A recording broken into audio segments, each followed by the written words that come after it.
विचारले, शंभूराजे ये तो हाथी आपको बहुत पसंद है, पर शंभूराजे ये तो हाथी अभी आगरा में है और अभी इतने छोटे हो, इस हाथी को आप महाराष्ट्र में कैसे ले जाओगे? अरे एवढे एवढे से शंभूराजे त्या औरंगजेबाच्या डोळ्यात डोळे घालून सांगतात, अरे ये तो जानवर है, बैठ कर ले जाएंगे, नहीं आए तो खींच कर ले जाएंगे, लेकिन हमारे आबा साहब ने जब कोकिले दिए वो अभी महाराष्ट्र में है, आप आगरा कैसे ले आओगे?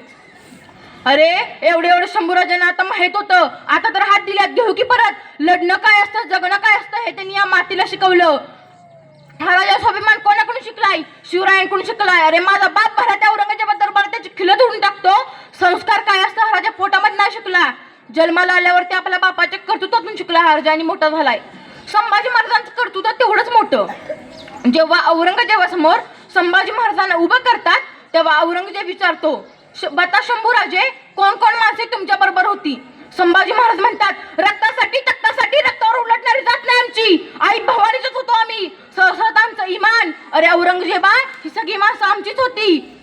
औरंगजेबाने दुसरा प्रश्न विचारला, बता शंभूराजे माने कौन कौन सा खजिना स्वराज्य का किधर किधर रखा है?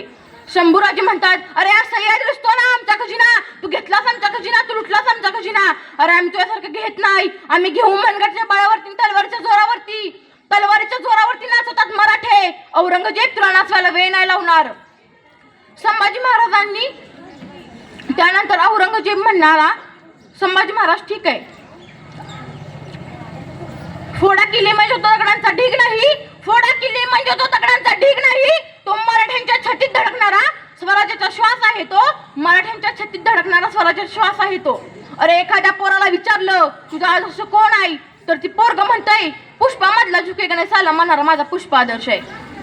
अरे बहिणीचं एक वाक्य आहे का? अरे बहिणीचं एक वाक्य आहे का? चित्रपटामध्ये उभा राहून झुकेगा नाही साला म्हणणं खूप सोपं आहे.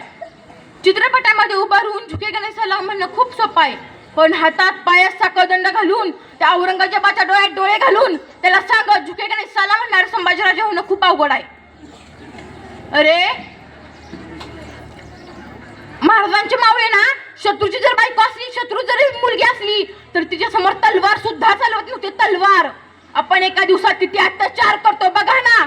या 5 वर्षात आपल्या मुलांच्या डोळ्यातली लाज संपलीये. आईतला आणि बाईतला फरक सुद्धा कळण आपल्या मुलांना, आणि याला कारणीभूत फक्त आणि फक्त आपण आहोत. जेव्हा 10 वर्ष या 20 वर्षाच्या मुलीवर अत्याचार होतो ना, तेव्हा असं वाटतं की या महाराष्ट्राला संभाजी महाराज होऊन गेले का, ह्या महाराष्ट्राला शिवाजी महाराज होऊन गेले का? आता आपणच आपल्या मनाला प्रश्न विचारा, हा महाराष्ट्र खरा महाराष्ट्र आहे का? आपल्या आई बापाला वाटतं माझा मुलगा छावा असाय पाहिजे. अरे छावा जन्माला येण्यासाठी बाप सिंह असावा लागतो.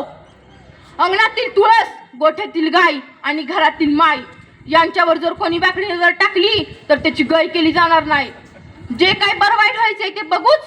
आम्ही काही मोषकाच्या घरी जन्माला आलो नाही, आम्ही वाघाच्या घरी जन्माला आलोय आणि सिंहाची सहचारी म्हणून जगत आहोत. जाता जाता एवढंच बोलते, 4 खेळ मारल्यानंतर मरण पावणारा येशू जर देव असेल तर 40 दिवस मरण यातना करणारे संभाजीराजे सुद्धा देवच आहेत. धन्यवाद. जय हिंद. जय